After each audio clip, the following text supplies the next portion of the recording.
الحمد للہ الحمد للہ جل وعلا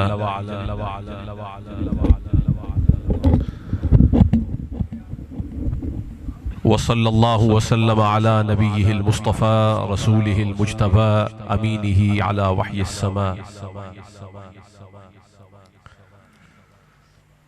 خاتم الرسل والانبیاء سيدنا وسندنا ونبينا ورسولنا وحبيبنا وطبيب قلوبنا ولبيبنا محمد المصطفى وعلى آله النجباء وأصحابه الأتقياء ومن بهديه اقتدى إلى يوم الجزاء. أما بعد فأعوذ بالله من الشيطان الرجيم بسم الله الرحمن الرحيم. وإذ قال موسى لقومه يا قوم اذكروا نعمة الله عليكم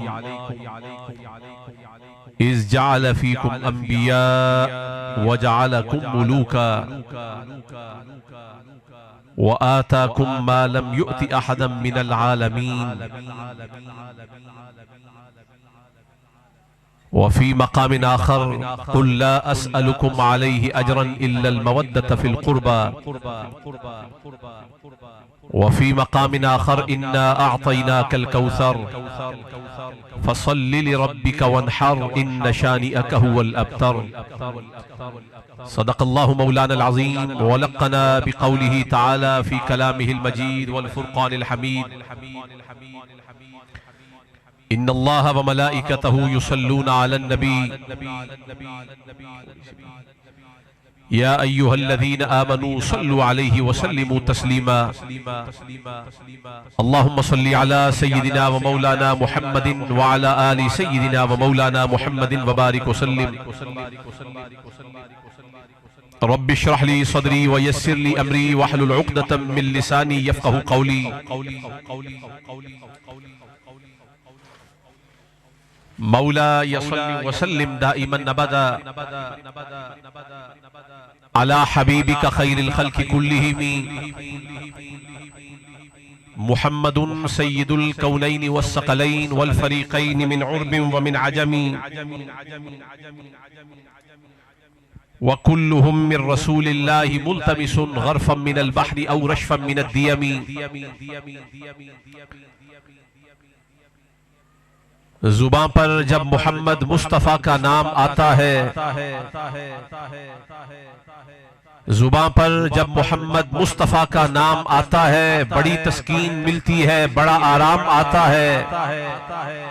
اور محمد مصطفیٰ کا نام بھی کیا اسم اعظم ہے، جہاں کوئی نہ کام آئے وہاں یہ کام آتا ہے.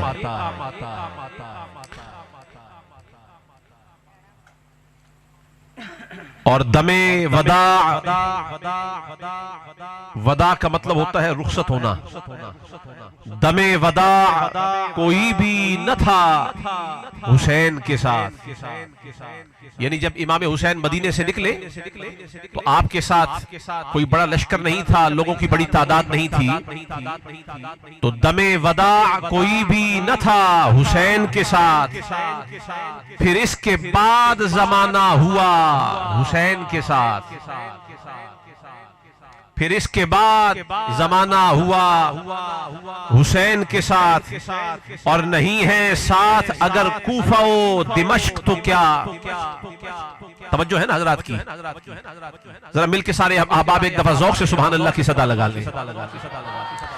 نہیں ہے ساتھ اگر کوفہ و دمشق تو کیا مدینہ مکہ نجف کربلا حسین کے ساتھ. مدینہ مکہ نجف کربلا حسین کے ساتھ.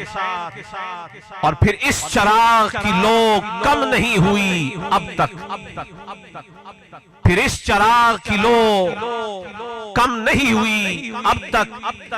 بس ایک بار جو روشن ہوا حسین کے ساتھ، بس ایک بار جو روشن ہوا حسین کے ساتھ، دم وداع کوئی بھی نہ تھا حسین کے ساتھ۔ اور بہت خوبصورت ایک ربائی، بلکہ اس سے اضافی اشعار بھی ہیں، اس میں میں آپ کے سامنے پیش کرنا چاہتا ہوں کہ جب کربلا میں داخلہ شاہدی ہوا، جب کربلا میں داخلہ شاہدی ہوا، دشت بلا نمونہ خلد بری ہوا، اور سر جھک گیا فلک کا یہ اوج زمیں ہوا۔ یعنی آسمان نے بھی سر جھکا جھکا کے دیکھا ہے کہ آج کربلا کی زمین پہ کون آیا ہوا ہے۔ سر جھک گیا فلک کا یہ اوج زمیں ہوا، خورشید محو حسن حسین ہنسی ہوا، اور پایا فروغ نیر دی کے ظہور سے، جنگل میں چاند لگ گئے زہرا کے نور سے، جنگل میں چاند لگ گئے زہرا کے نور سے، اور کر دیا ثابت یہ تو نے اے دلاور آدمی، زندگی کی موت سے لیتا ہے ٹکر آدمی، اور کاٹ سکتا ہے رگے گردن سے خنجر آدمی، لشکروں کو روند سکتے ہیں 72 آدمی، لشکروں کو روند سکتے ہیں 72 آدمی، اور یہ فقط عظمت کردار کے ڈھب ہوتے ہیں، فیصلے جنگ کے تلوار سے کب ہوتے ہیں، جھوٹ تعداد میں کتنا ہی زیادہ ہو سلیم، اہل حق ہو تو 72 ہی غضب ہوتے ہیں۔ گرامی قدر حضرات، برادران اسلام، ایکو کم کر دے، سادات کرام، علماء عظام، اور ہمارے نور نظر جناب حافظ تصور حسین محبوبی صاحب، زید شرفہ و مجدہ،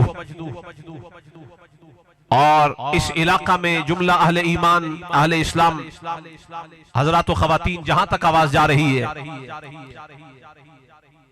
آج کی یہ رات بہت بڑی رات ہے، اور کل کا دن جو چڑھنے والا ہے وہ اس سے بھی زیادہ عظمت والا دن ہے۔ شریعت اسلامیہ میں یوں تو 10 محرم کی فضیلت کربلا سے پہلے بھی وہ معتبر تھی اور مسلم تھی، لیکن 61 ہجری کے 1 محرم کے بعد سے لے کے 10 دن مسلسل جو آئے، اور ان 10 دنوں کا نقطہ عروج جو عاشورہ کا دن ہے، یعنی 10 محرم الحرام کا، اس دن نبی پاک کے نواسہ نے کربلا کی سرزمین پر ایک ایسا کردار ادا کیا کہ جس نے 10 محرم الحرام کو اوج ثریہ پہ پہنچا دیا ہے۔ اس واقعے کو آج تقریباً کوئی 1400 سال بیت گئے، لیکن غور فرمائیں صرف جج والا کا علاقہ، یہ جج والا کے علاقے میں ہی نہیں، بلکہ آپ میرے ساتھ لاہور شہر تشریف لائیں، وہاں ہر گلی کے اندر یہی رنگ ہے۔ آپ پنجاب کے ایک ایک کوچہ کریا کو گھوم پھر کے دیکھ لیں، یہی رنگ ہے۔ آپ کے پی کے علاقے میں چلے جائیں، یہی رنگ ہے۔ آپ گلگت بلتستان میں چلے جائیں، یہی رنگ ہے۔ آپ سندھ میں چلے جائیں، یہی رنگ ہے۔ میں حیران ہوتا ہوں کہ وہ جو 18,000 مٹانے آئے تھے نا، اگر انہیں معلوم ہوتا کہ ہماری تلواروں اور نیزوں میں وہ دم خم نہیں ہے، ہم تو مٹانے کو آئے ہیں، ان کا نام تو 1500 سال کے بعد بھی اللہ نے تابندہ اور زندہ فرما رکھا ہے۔ وہ اگر آج زندہ ہوتے تو وہ ششدر رہ جاتے کہ اللہ نے حسین علیہ السلام کو، کہ جن کے نانا بھی نبیوں میں عظیم الشان مقام و مرتبہ کے حامل ہیں، اور اللہ نے ان کے نواسے کو شہیدوں میں وہ مقام عطا فرما دیا ہے جیسا مقام شہادت کے جہان میں کسی دوسرے کا نہیں ہے۔ آج ہر سو 4 دانگ عالم میں تذکرہ امام حسین کا ہو رہا ہے، کہیں پر مناقب پیش ہو رہے ہیں حضرت علی اصغر کے، کہیں پر شان بیان ہو رہی ہے حضرت علی اکبر کی، علی اصغر کی، اور کہیں پر حضرت زینب سلام اللہ علیہا کے تذکار جمیل کے ساتھ مجالس کو سجایا گیا ہے، کہیں مولا علی کے نعرے لگ رہے ہیں، کہیں سیدہ زہرا بطول کے نعرے لگ رہے ہیں۔ اچھا ایرا غیرہ نہیں لگا رہا، یہ ذکر اسی کی زبان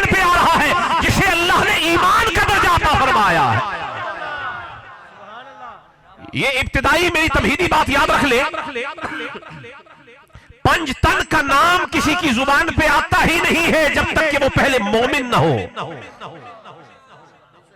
نام علی یہ غیرت مندوں کا نعرہ ہے، نام زہرا یہ غیرت مندوں کا نعرہ ہے، نام حسن غیرت مندوں کا نعرہ ہے، نام حسین غیرت مندوں کا نعرہ ہے۔ ہر ایک کو یہ توفیق نہیں ہے کہ وہ پنج تن کا نام لے۔ یہ اجازتیں یا نجف سے ملتی ہیں یا کربلا اور مدینہ سے ملتی ہیں، اور جسے اللہ چاہے وہی اللہ والوں کا نام لیتا ہے۔ ذرا مل کے سارے سبحان اللہ کہہ دیں۔ مجھے بڑی خوشی ہو رہی ہے کہ ججوالا کے علاقے میں 9 اور 10 محرم کی درمیانی رات میں اہل ایمان کا اتنا خوبصورت اجتماع جو ہے وہ حافظ تصور حسین محبوبی صاحب نے سجایا، اور یہاں سے واپسی پر انشاءاللہ لاہور میں بھی اسی طریقے سے بیانات کا سلسلہ ہے۔ لیکن اللہ کا شکر ہے کہ ذات حسین ہے جس نے ہر ایک کو اس ایمان اور عقیدے میں جوڑ رکھا ہے۔ ایمان اللہ نے ہر ایک کو عطا فرمایا ہے۔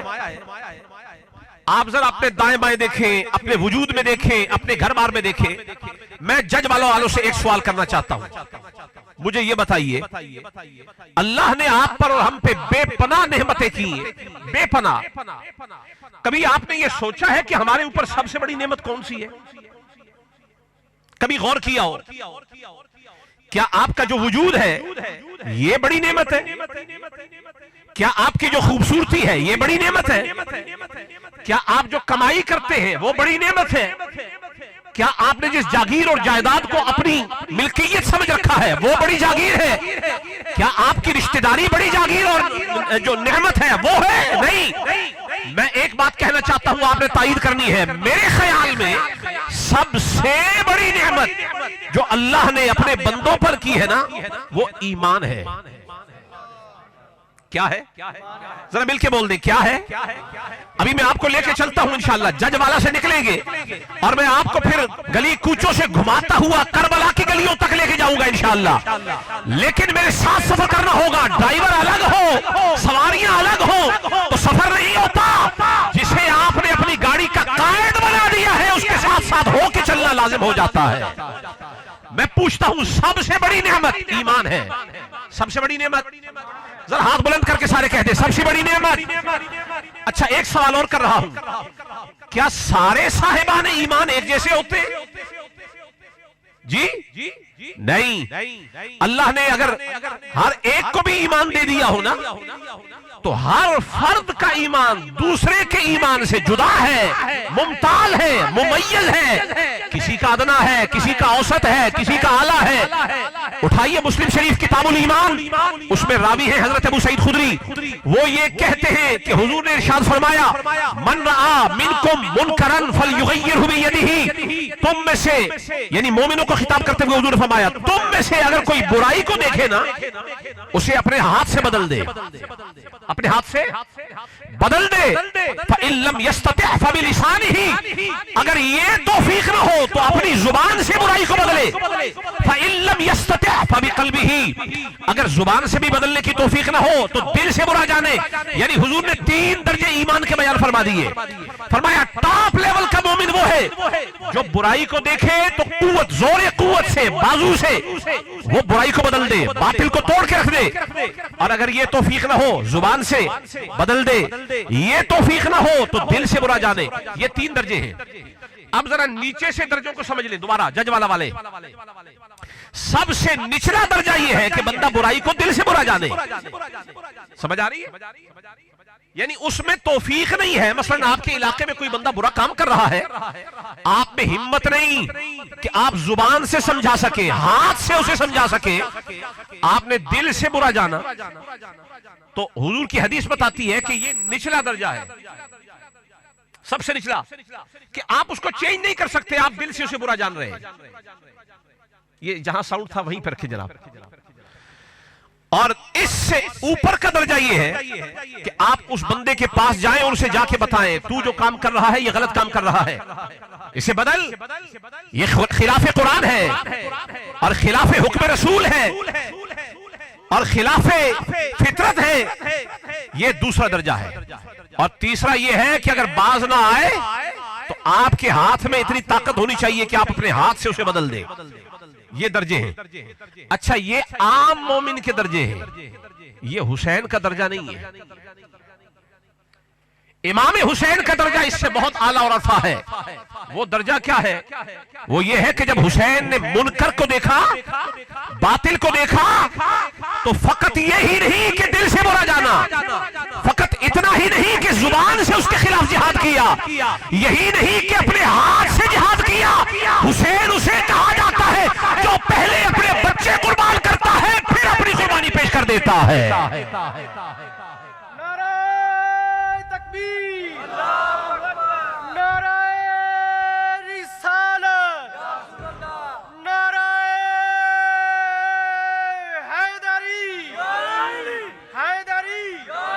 آپ جہاں جہاں گھوم کے دیکھیں گے اہل ایمان کے یہ درجات آپ کو ملیں گے. پر جسے علی المرتضیٰ کا لال کہا جاتا ہے، جسے نواسۂ رسول کہا جاتا ہے، ان کے ایمان کو پرکھنے والا کون ہے؟ حسین کا ایمان یہ ہے کہ پہلے علی اکبر قربان ہوگا، حسین کا ایمان یہ ہے کہ قاسم قربان ہوگا، حسین کا ایمان یہ ہے کہ میرا علی اصغر بھی قربان ہو جائے گا. ورنہ شیر خان بچے پر تو شرعی طور پہ فریضہ نہیں ہے، وہ مکلف رہی ہے کہ وہ دین پہ قربانی پیش کرے. پر بیٹا حسین کا ہو، کیا آپ کے شیر خان بچے پر یہ ذمہ داری ہے کہ وہ باطل کو بدلے؟ بولیے نا. اچھا اتنا خاموش مت رہے. جو آج ذکر حسین سننے آئے ہیں نا اور دل میں حسین بستا بھی ہو تو اتنی خاموشی زیب نہیں دیتی. یہ خاموشی یزیدوں پہ چھائی ہوئی ہے اور طاری ہے. ایمان والوں کو چاہیے کہ 9-10 محرم کو جب ان کی زبان بولے تو حسین کا نعرہ بولے. ڈھیلا مت بولیے. مجھے یہ بتائیے آپ کے گھر میں ایک بچہ دودھ پیتا ہے فیڈر میں، کیا اس کی ذمہ داری ہے کہ وہ آپ کے علاقے میں کوئی برا کام ہو رہا ہے وہ روکے؟ بولیے. تو پھر حضرت علی اصغر قربان کیوں ہوئے؟ معلوم یہ ہوا تمہارے بچے اور ہیں، حسین کا بچہ اور ہے. جو کام تمہارے بڑے نہ کر سکے وہ حسین کا اصغر کر گیا. ارے جس کے اصغر کا یہ مقام ہے اس کے اکبر کا مقام کیا ہوگا؟ لیکن مسئلہ ایمان کا چلا ہے نا. یہ ایمان والے صرف امت محمدیہ میں ہی تو نہیں تھے، پچھلی امتوں میں بھی تو کوئی صاحبان ایمان گزرے تھے. ایک قوم ایسی ہے جس کے بارے میں قرآن کریم میں آتا ہے. پہلا سپارہ پڑھیے، یہاں حافظ صاحب بیٹھے ہیں. قرآن میں اللہ فرما رہا ہے یا بنی اسرائیل اذکروا نعمتی التی انعمت علیکم. اے بنی اسرائیل یاد کرو اس نعمت کو جو ہم نے آپ کے اوپر کی ہے. وَأَنِّي فَضَّلْتُكُمْ عَلَى الْعَالَمِينَ. اور اللہ فرما رہا ہے وہ نعمت یہ ہے کہ اے اسرائیل کے بچوں، انی بے شک ہم نے تمہیں فضیلت دی ہے کل جہانوں پر، علی العالمین تمام جہانوں پر. کیا کیا؟ نہیں فضیلت دی تمام جہانوں پر. فضلتکم تمہیں فضیلت دی ہے.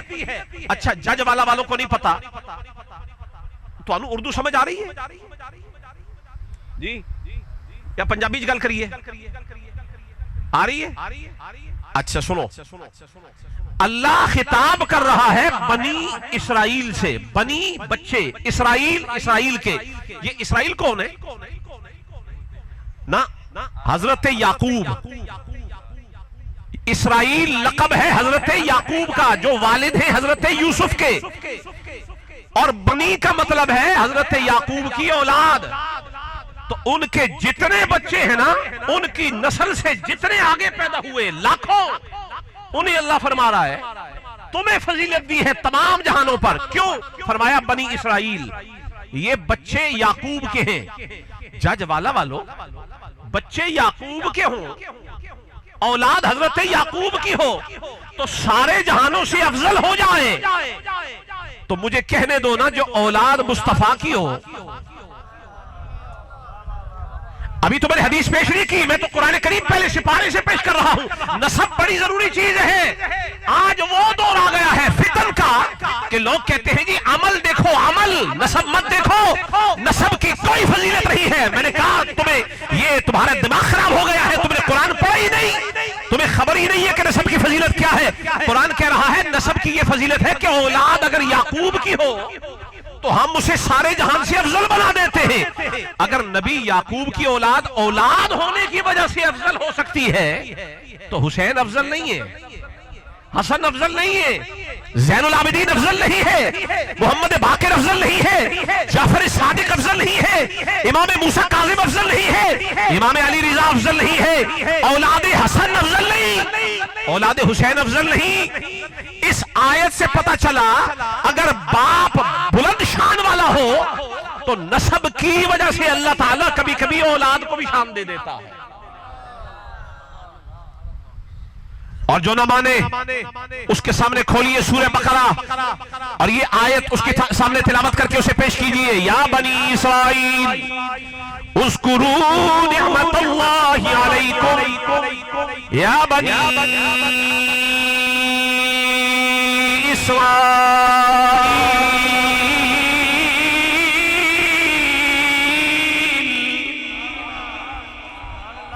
اذکروا نعمت اللہ علیکم۔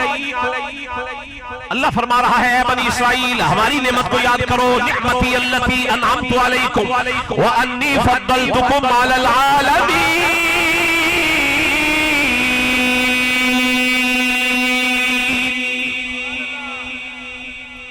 یہ آیت اتنی بڑی دلیل ہے کہ نسب فائدہ دیتا ہے، نسب بولیے نسب فائدہ دیتا ہے۔ اچھا مجھے ابھی یہاں یاد آ گیا واقعہ، وہ جب حضرت موسیٰ حضرت خضر سے ملنے کے لیے گئے تھے تو ایک دیوار گرنے لگی تھی، اس دیوار کو حضرت موسیٰ علیہ السلام اور حضرت خضر نے مل کے دوبارہ بنا دیا، گرنے نہیں دیا۔ تو حضرت موسیٰ نے پوچھا ہے خضر یہ دیوار کیوں بنائی؟ تو حضرت خضر نے جواب دیا یہ یتیم بچے ہیں اسی شہر کے رہنے والے، دو بچے، ان کا باپ نیک آدمی تھا، کان ابوہما صالحا، ان کا باپ نیک آدمی تھا، اس دیوار کے نیچے ان یتیموں کا خزانہ ہے، اگر دیوار گر جاتی تو یتیموں کا خزانہ لٹ جاتا، میں نے دوبارہ بنا دیے تاکہ محفوظ ہو جائے، جب یہ بڑے ہوں گے خزانہ نکال لیں گے۔ یہ حیا کیوں کی؟ کہا ان کا باپ نیک تھا، جن کا باپ نیک ہو 8ویں پشت میں اوپر، اس باپ کا فائدہ 8ویں نسل میں نیچے اگر ہو سکتا ہے تو جس کا باپ علی ہو اس حسین کو فائدہ کیوں نہیں ہو سکتا ہے؟ جس کی ماں زہرا ہو، جس کا نانا محمد مصطفیٰ ہو، اور جسے یہ پھر بھی سمجھ نہ آئے میں اسے پکڑ کے حضرت عمر کی کچہری میں لے کے جاؤں گا۔ اور حضرت عمر کی بارگاہ میں مدائن فتح ہوا تو آپ نے اپنے بیٹے حضرت عبداللہ ابن عمر کو 500 درہم دیے۔ کتنے جی؟ 500 درہم۔ بولتے نہیں ہیں، لگتا ہے جج والا کے اندر خاموشی کی ویکسین لگ گئی ہے۔ ذوق سے مجھے یہ بتائیے حضرت عمر نے اپنے بیٹے کو 500 درہم دیے، کتنے؟ اور امام حسین کی باری آئی تو انہیں 1000۔ کتنے؟ اچھا جسے حضرت عمر کا فیصلہ قبول نہ ہو، پھر عمر کا دبدبہ تو پتا ہے نا آپ کو، عمر کا روب تو پتا ہے نا آپ کو، حضرت عمر رضی اللہ تعالیٰ عنہ کا، اپنے بیٹے کو کتنے دیے؟ بولیے نا۔ اچھا سارے میری طرف دیکھیے، میں لاہور سے سفر کر کے آپ کے لیے آیا ہوں۔ حافظ تصور حسین صاحب نے بڑا خرچہ کیا ہے، لیکن صرف خرچہ تو نہیں چلے گا نا، کوئی چرچا بھی تو ہونا چاہیے، ورنہ جو نہ بولے اس پہ پرچہ تو ہونا چاہیے۔ ذرا ذوق سے بولیے، ابن عمر جو بیٹا حضرت عمر کا ہے اسے کتنے ملے؟ اور علی کے بیٹے کو اعتراض ہو گیا۔ عبداللہ بن عمر کہنے لگے کہ اے عمر بابا جان، میں نے حضور کے ساتھ جہاد بھی کیا ہے، صحبت بھی رکھی ہے، عمر بھی میری زیادہ ہے، مجھے آپ 500 دے رہے آدھا، انہیں دے رہے 1000، یہ کیسا اصول ہے، کیسا انصاف ہے؟ حضرت عمر جلال میں آ گئے اور جلال میں آ کے کہنے لگے اگر تجھے بھی حسین کے برابر چاہیے، حسن کے برابر چاہیے نا، اذهب پھر جا، فأتنی بأبن کابیہما، جا ڈھونڈ کے لیا کوئی علی کے باپ، ان کے باپ جیسا، علی جیسا کوئی باپ لے کے آ، وَأُمِّن كَأُمِّهِمَا، ان کی ماں فاطمہ جیسی ماں تو لے کے آ، وَجَدِّن كَجَدِّهِمَا، ان کے نانا مصطفیٰ جیسا نانا تو لے کے آ، وَجَدَّتِن كَجَدَّتِهِمَا، ان کی نانی خدیجہ جیسی نانی لے کے آ۔ کہا نہ ایسا رشتہ لا سکتا ہے نہ ان سے برابری۔ یہ فیصلہ حضرت عمر فاروق کا ہے، جنہیں فاروق کہا جاتا دیتا ہے. معلوم یہ ہوا نسب فائدہ دیتا ہے اور اسی نسب نے بنی اسرائیل کو فائدہ دیا تھا. اور قرآن نے کہا چونکہ بیٹے حضرت یعقوب کے ہیں نا تو اس لیے ہم نے تمام جہانوں پر انہیں فضیلت دے دی. لیکن جنہیں تمام جہانوں پر فضیلت مل گئی اب ان کے ایمان کو پرکھنے کا مرحلہ آ گیا. میں نے کہا نا ایمان میں درجے مختلف ہوتے ہیں, کوئی ادنا درجے والا, کوئی اوسط درجے والا, کوئی اعلیٰ درجے والا. اب جنہیں اللہ نے سب سے ٹاپ کی فضیلت دی تھی اب ان پہ آزمائش آ گئی. اور قرآن کریم میں حضرت موسیٰ علیہ السلام ارشاد فرما رہے ہیں, توجہ میری طرف دیکھیے سارے حضرات. موسیٰ علیہ السلام نے کیا اذ قال موسیٰ لقومہ, آکھیا موسیٰ علیہ السلام نے اپنی قوم نو, یا قوم اے میری قوم, اذکروا نعمت اللہ علیکم, یاد کرو اللہ دی اس نعمت نو جڑی اللہ نے تواڈے اوتے کی تھی. اذ جعل فیکم انبیاء, اللہ نے نبیاں نو تواڈے اندر رکھیا. وجعلکم ملوکا, اور اللہ نے تانوں بادشاہ بنایا. وآتاکم ما لم یؤتی احدا من العالمین, اور تانوں اللہ نے او نعمت دیتی ہے جڑی کائنات کے اندر اللہ نے کسی کو نہیں عطا فرمائی. 3 احسان یاد کروائے. کتنے بولیو, کنی 3. اور اگلا حکم جاری ہو گیا, یا قوم, کیا اے نعمت یاد کرو, ادخلوا, داخل ہو جاؤ, ارض المقدسۃ التی کتب اللہ لکم, اس بستی میں داخل ہو جاؤ کہ جس میں جہاد کرنا اللہ نے تمہارے اوپر فرض کر دیا ہے. بیت المقدس میں داخل ہو جاؤ. وَلَا تَرْتَدُّوا عَلَىٰ أَدْبَارِكُمْ, پیچھے پلٹنا نہیں, بھاگنا نہیں, کمزوری نہیں دکھانی, بزدلی نہیں دکھانی. فَتَنْقَلِبُوا خَاسِرِينَ, اگر الٹے پلٹ گئے نا تو تم خسارہ پانے والوں میں سے ہو جاؤ گے, نقصان کھاؤ گے. اب سننا, جنہیں اللہ نے ساری کائنات میں افضل بنایا انہیں بھی ایمان دیا تھا, ذرا ان کی حالت دیکھنا ہوئی کیا. کہنے لگے قالوا یا موسیٰ ان فیہا قوما جبارین, کہنے لگے اے موسیٰ یہ جس بستی میں آپ ہمیں بھیج رہے ہیں یہاں تو بڑے جبار لوگ رہتے ہیں, ظالم لوگ رہتے ہیں, سرکش لوگ رہتے ہیں. وَإِنَّا لَن نَدْخُلَهَا حَتَّى يَخْرُجُوا مِنْهَا, ہم اس بستی میں نہیں جائیں گے جب تک یہ ظالم پہلے باہر نہ نکل جائے. توجہ ہے, ہم نہیں جائیں گے جب تک ظالم پہلے بستی سے باہر نہ نکل جائے. فَإِن يَخْرُجُوا مِنْهَا فَإِنَّا دَاخِلُونَ, اگر یہ نکل جائیں گے نا پھر ہم اندر داخل ہو جائیں گے. یعنی کہنے کا مطلب یہ وہ لڑنا نہیں چاہتے تھے, وہ ڈر گئے, گھبرا گئے, پریشان ہو گئے. اب موسیٰ علیہ السلام نے 2 بندوں کی ڈیوٹی لگائی, ایک حضرت یوشع اور ایک اور حضرت کلاب نام ہے ان کا, وہ بھی حضرت موسیٰ علیہ السلام کے صحابی ہے. آپ نے فرمایا جاؤ جا کے جاسوسی کرو, اندر ریکی کرو, اور جاؤ جا کے دیکھو اندر وہ جن سے ڈر رہے ہیں نا جبارین, جا کے دیکھو ان کی حالت کیسی ہے. 2 بندے گئے, جا کے دیکھ کے آئے, ان کے قد لمبے, جسے بھاری, بڑے وزنی, دکھنے میں بڑے باروب لگتے تھے. لیکن کچھ وقت جب ساتھ گزار لیا تو ان کی حالت دیکھی, دل بڑے ان کے نازک تھے, چھوٹی چھوٹی باتوں پر ڈر جانے والے. جب یہ خبر لے کے وہ واپس آئے تو انہوں نے آ کے اپنی قوم سے کہا کہ اے قوم والو داخل ہو جاؤ. قال رجلان من الذين يخافون انعم الله عليهم ادخلوا عليهم الباب, وہ کہنے لگے اس دروازے سے اندر داخل ہو جاؤ. فاذا دخلتموه فانكم غالبون, جب تم داخل ہو جاؤ گے تم چھا جاؤ گے, غالب آ جاؤ گے. وعلى الله فتوکلوا ان کنتم مؤمنین, اللہ پہ توکل کرو اگر تم مومن ہو. لیکن جواب سننا قوم نے کیا کہا, قالوا یا موسیٰ انا لن ندخلها ابدا ما داموا فيها, کہنے لگے اے موسیٰ ہم تو اس بستی میں بالکل داخل نہیں ہوں گے, قیامت تک داخل نہیں ہوں گے, کبھی داخل نہیں ہوں گے. اب اگلی بڑی سخت بات کہی جس کے لیے میں نے یہ ساری آیتیں پڑھی ہیں.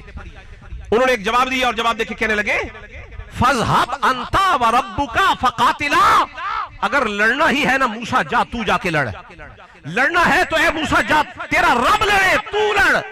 اِنَّا هَاهُنَا قَاعِدُونَ, ہم جا کے لڑنے والے نہیں ہیں, ہم تو ادھر ہی بیٹھے ہوئے ہیں. جس قوم کو اللہ نے ساری کائنات سے افضل بنایا, اب جب امتحان کی نوبت آئی تو وہ کہنے لگے موسیٰ تو لڑ, تیرا رب لڑے. یہ قوم تھی بنی اسرائیل کی, پر 61 ہجری میں جب لشکر نکلا 72 لوگوں کا, ان میں علی اکبر نے یہ نہیں کہا, ان میں علی اصغر نے یہ نہیں کہا, ان میں قاسم نے یہ نہیں کہا, پر ان کے حال نے بتایا ہے ہم تو جان قربان کرنے کے لیے تیار ہیں, ہم تو قاتل کی آنکھوں میں آنکھیں ڈالنے کے لیے تیار تیار ہیں, اگر موت بھی ہمارے سامنے آ جاتی ہے تو موت سے بھی لڑنے کے لیے تیار ہیں. ہم بیٹے حیدر کرار کے ہیں. وہ بھی تھے پر لڑنے سے انکار کر گئے, اور وہ ہزاروں کی تعداد میں بھی ہو تو نہ لڑے, اور یہ نرے 72 تھے, لڑ گئے, باطل کے ساتھ سامنے اڑ گئے. ان میں سے ایک نے بھی بزدلی نہیں دکھائی. ان کے 6 مہینے کا سپاہی اگر بزدل نہ ہو تو علی اکبر بزدل کیسے ہو, قاسم بزدل کیسے ہو؟ اور ان میں سے ایک وہ سپاہی جسے دنیا حسین کے نام سے جانتی ہے, 56 سال کی عمر ہے, اور مقام اور مرتبہ یہ ہے کہ اس حسین کے جسم کا کوئی چپا ایسا نہیں ہے جہاں مصطفیٰ نے بوسہ نہ دیا ہو. بالوں پہ مصطفیٰ نے بوسے دیے, آنکھوں پہ مصطفیٰ کے بوسے, ان کے گالوں پہ مصطفیٰ کے بوسے, اور ان کے سینے پہ مصطفیٰ کے بوسے. حتیٰ کہ ایک دن حضور نے پیٹ سے کپڑا اٹھایا امام حسین کے اور پیٹ پر بھی بوسے دیے. میں نے بڑا سوچا کہ یہ حضور نے حسین کے پیٹ پہ بوسہ کیوں دیا ہے جی. کبھی سوچئے, گالوں پہ بوسے, بالوں پہ بوسے, گردن پہ بوسے, ہاتھوں پہ بوسے, پیٹ پہ بوسے. اس کا مطلب یہ ہے کہ حضور دنیا کو بتانا چاہتے ہیں تمہارا شکم اور ہے, وہ اور ہوں گے جو اس کے لیے کوئی فیصلہ کرتے ہوں گے. اس نے فیصلہ اس کے لیے نہیں کیا, یہاں بھی بوسہ مصطفیٰ کا لگا ہوا ہے, مہر نبی کے لبوں کی لگی ہوئی ہے. وہ اور ہوں گے جو اپنے پیٹ پر فیصلے کرتے ہوں گے. حتیٰ کہ ایک روایت میں آتا ہے کہ امام حسین چھوٹے تھے, حضور کی گود میں حضور نے ان کے قدم کو بھی شفقت سے محبت سے پکڑ کے بوسہ دیا, یعنی سر سے لے کے پاؤں تک. اور مولا علی راوی ہیں ایک روایت کے, آپ فرماتے ہیں یہ جو 2 میرے بیٹے ہیں نا, ایک حسن اور ایک حسین, فرمایا یہ سر سے لے کر سینے تک میرا جو حسن ہے نا یہ مصطفیٰ کی تصویر ہے, یہ عکس مصطفیٰ ہے, اور سینے سے لے کے پاؤں تک مصطفیٰ کی تصویر حسین ہے. یعنی سارے حسن مصطفیٰ کو اگر 2 حصوں میں بانٹا جائے نا تو ایک حسن بنتا ہے, ایک حسین بنتا ہے.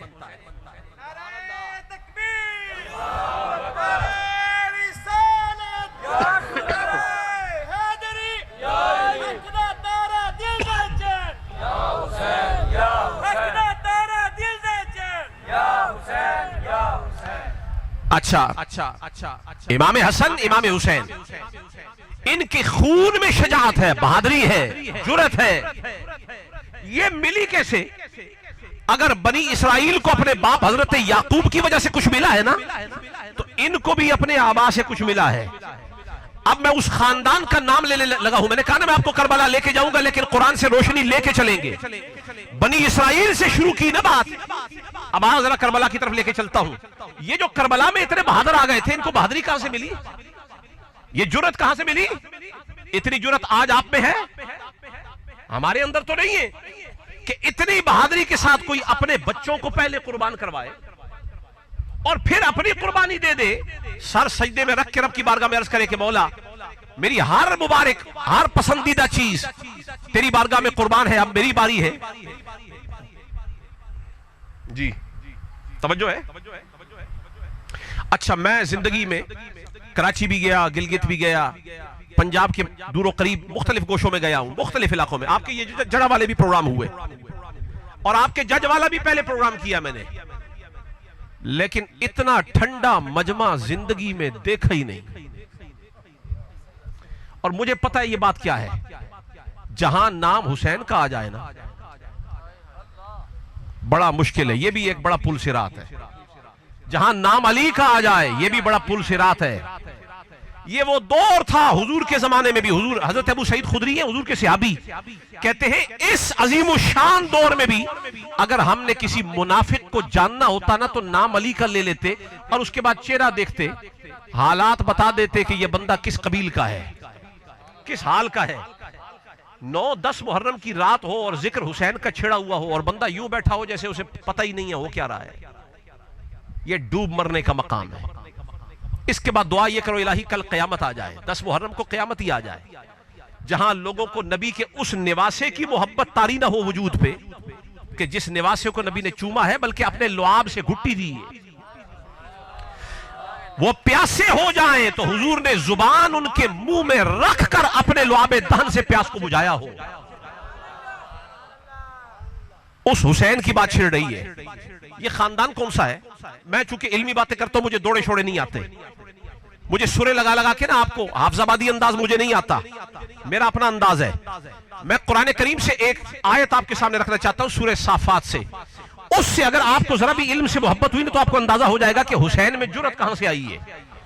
ایک نبی ہے جن کا نام ہے حضرت ابراہیم خلیل اللہ, اور ان کے ایک لال تھے جن کا نام تھا ذبیح اللہ, لقب ذبیح اللہ, اور نام تھا اسماعیل.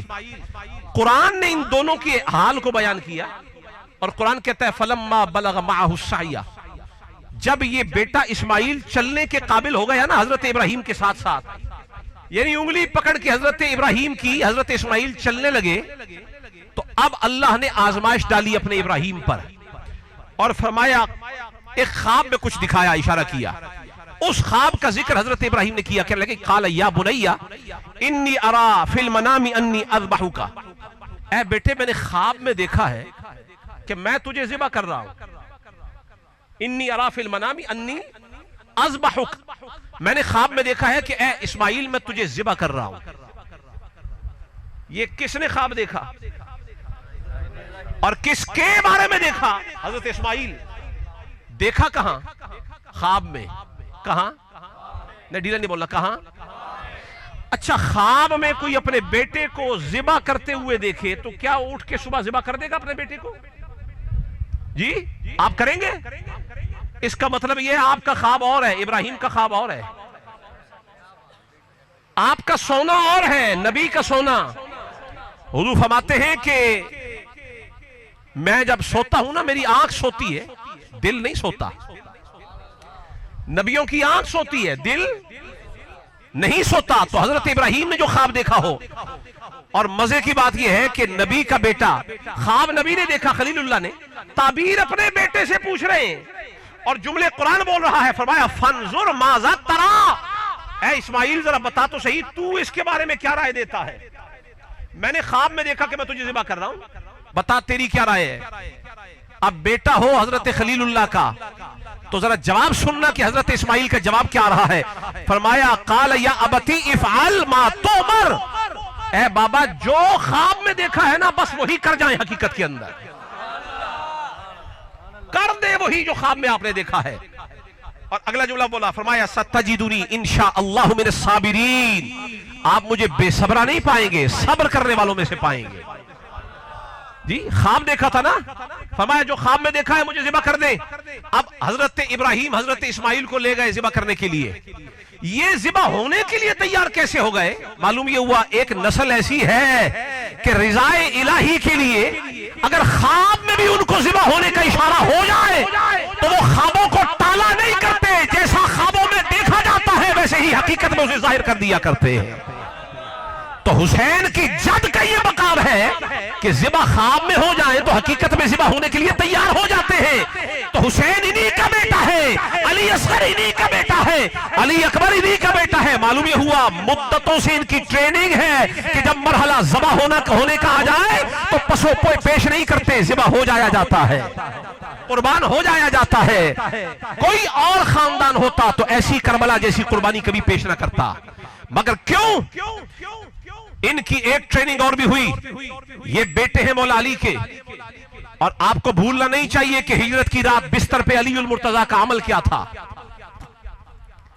وہ بستر جس کے چاروں جانب موت دندنا رہی تھی, ہر طرف موت دندنا رہی تھی, لیکن پوچھو نا علی المرتضیٰ سے.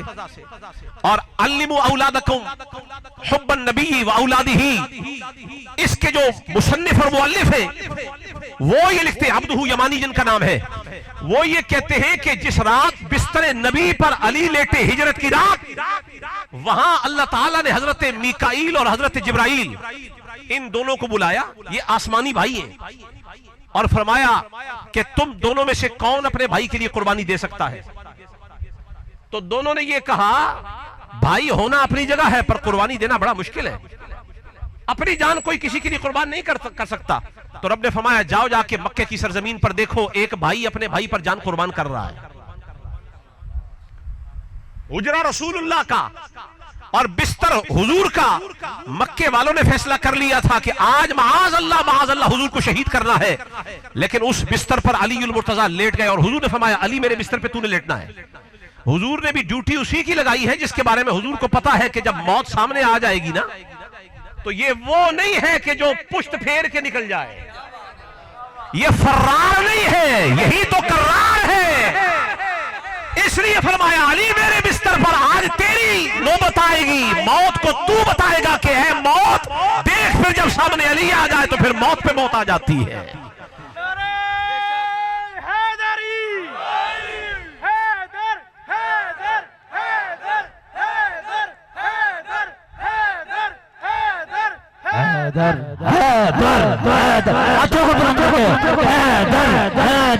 علی کا ذکر کرتا ہوں تمہیں کیوں ضرورت لگتی ہے؟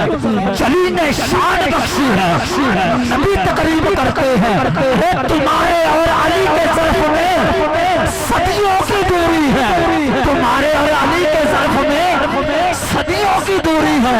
ارے تمہیں تفریق آتی ہے، علی تقسیم کرتے ہیں، حیدر حیدر، ہاتھوں کو بلند کر کے حیدر حیدر حیدر حیدر۔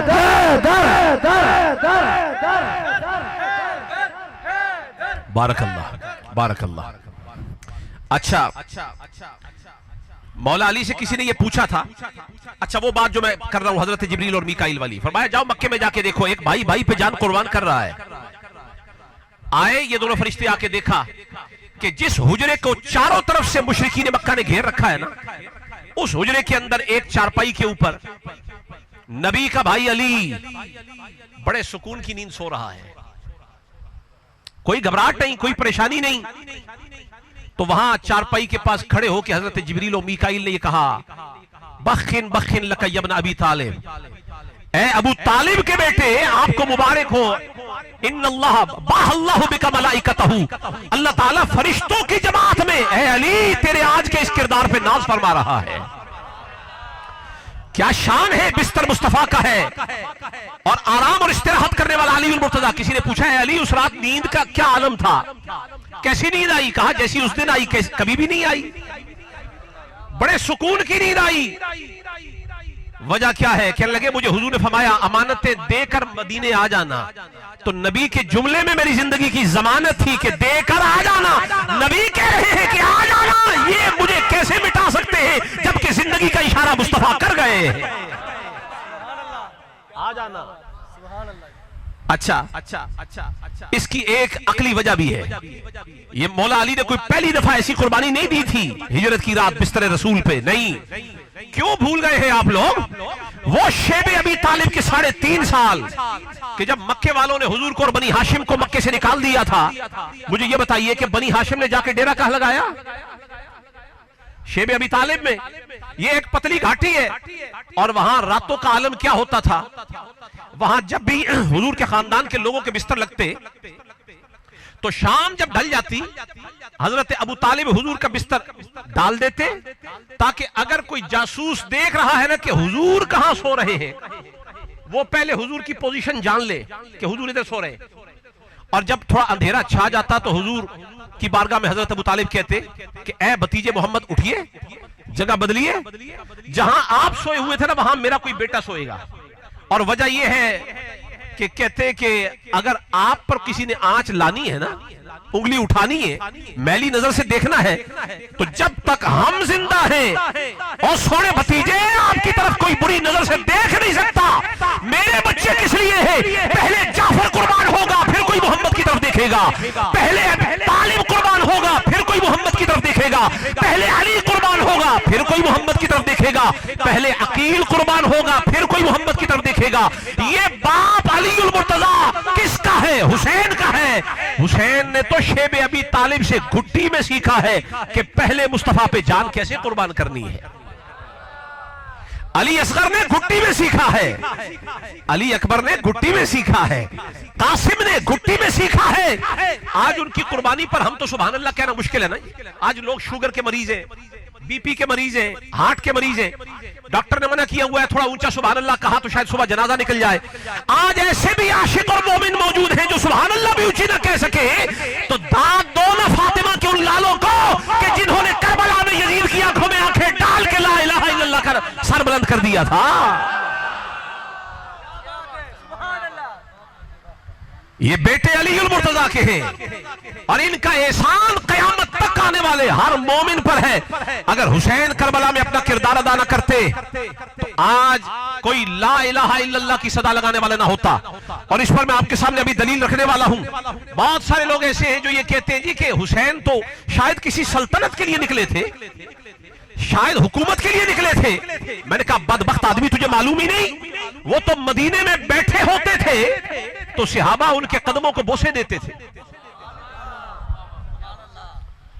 آپ اٹھائیے الاستیعاب ابن عبد بر کی اور سیر اعلام النبلاء کو اٹھائیے, علامہ ذہبی کو پڑھیے اور تراجم میں پڑھیے جہاں ذکر حضرت امام حسین کا ہے. امام حسین ایک جنازے میں تشریف لے گئے اور پیدل چل کے گئے. تو جس طرح آپ کے یہاں جج والا کے اندر یہ مٹیالہ علاقہ ہے نا, مٹی والا, تو چلتے ہوئے کوئی آدمی اگر تھوڑا سا فاصلہ طے کر لے تو قدموں پہ گرد پڑ جاتی ہے. جنازہ پڑھ کے حسین واپس آئے تو ایک جگہ پہ تھوڑی دیر کے لیے بیٹھ گئے. جب بیٹھے تو اسی اسنا میں جنازہ پڑھ کے حضرت ابو ہریرہ آ گئے. نظر پڑی امام حسین کے قدموں پر, اوپر مٹی لگی ہوئی ہے, قدموں پہ دھول ہے.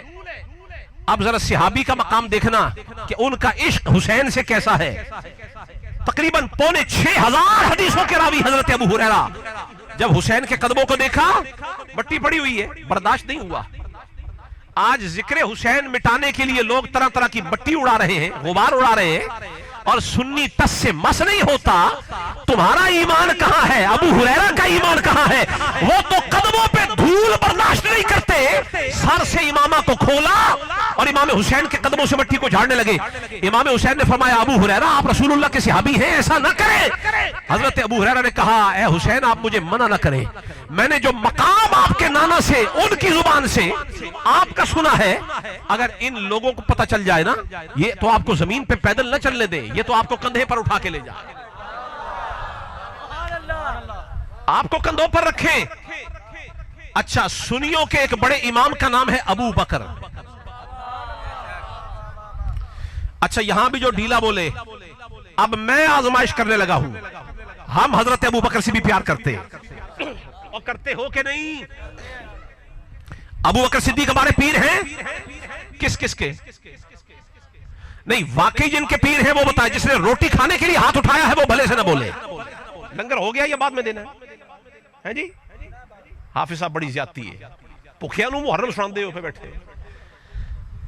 اچھا, جو انہوں نے تیار کیا میں ضمانت دیتا ہوں وہ لنگر آپ کو مل کے رہے گا.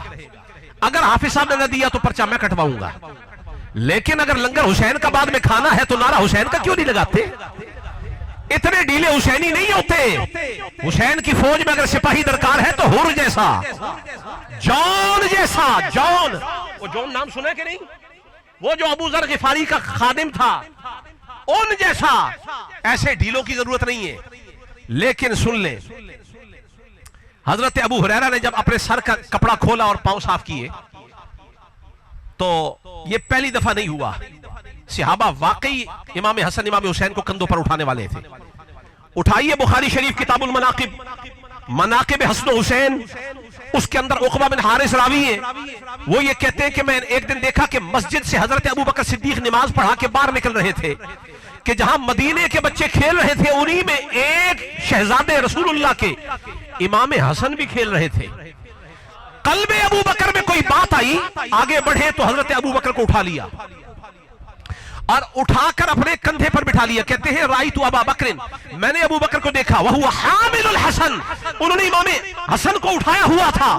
صرف اٹھایا نہیں تھا, وہو یقول, اور وہ حضرت امام حسن کی منقبت پڑھ رہے تھے اور کہہ رہے تھے بی ابی انت شبیہم بالنبی لست شبیہم بعلی, مجھے میرا باپ آپ پر قربان ہو جائے, اے علی کے بیٹے, بیٹا تو علی کا ہے, نقشہ سارا محمد نبی کا ہے.